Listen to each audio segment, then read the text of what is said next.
System of charges in equilibrium में problem आ रही, simple sorted है यार। अगर दोनों इक्वल मैग्नीट्यूड के हैं, तीसरे चार्ज को बीच में रखना पड़ेगा, ठीक है।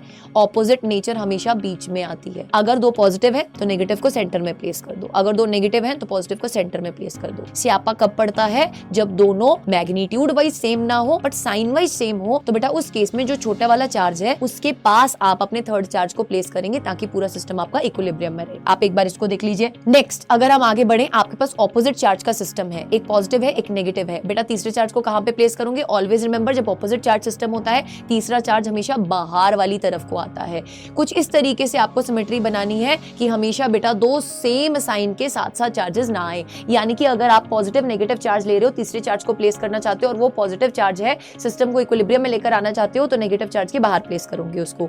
अगर आप पॉजिटिव नेगेटिव चार्ज में एक नेगेटिव चार्ज को प्लेस करना चाहते हो, अंदर तो कर नहीं सकते बिकॉज ऑपोजिट नेचर है, बाहर वाली साइड कहां पे करोगे बेटा? पॉजिटिव चार्ज के बाहर, यानी कि यहां पर आ जाएगा माइनस ऑफ क्यू।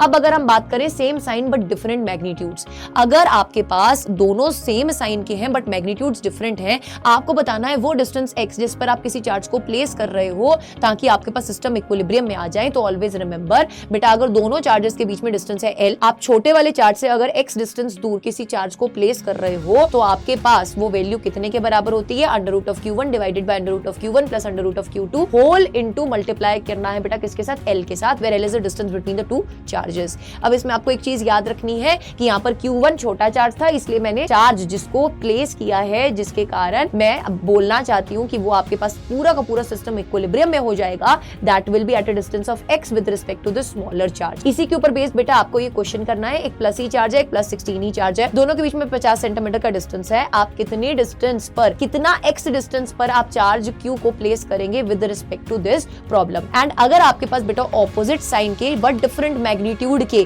प्रॉब्लम आ जाए तो बेटा हमेशा याद रखना कि जब ऑपोजिट साइन होता है तो चार्ज बीच में तो आ नहीं सकता, आपको हमेशा बाहर वाली साइड पे प्लेस करना पड़ेगा चार्ज को, और हमेशा छोटे चार्ज को ज्यादा इंपॉर्टेंस देनी है। तो बेटा अगर q1 छोटा चार्ज है तो q1 से x डिस्टेंस दूर हम कोई चार्ज q प्लेस करेंगे, और ये x की वैल्यू अपन कैसे निकालेंगे? Under root of q1 divided by q2 minus q1, individual under root लेकर मल्टीप्लाई कर देंगे बेटा l के साथ, where l is the distance between the two charges. अब यहाँ पे नेगेटिव आएगा क्योंकि ऑपोजिट साइन है। सो आई होप आपको मजा आया, इक्विलिब्रियम के सारे प्रॉब्लम्स आपका हो गए हैं हल। बेटा don't forget to follow me, don't forget to subscribe to the channel, #PPPArmy, keep learning.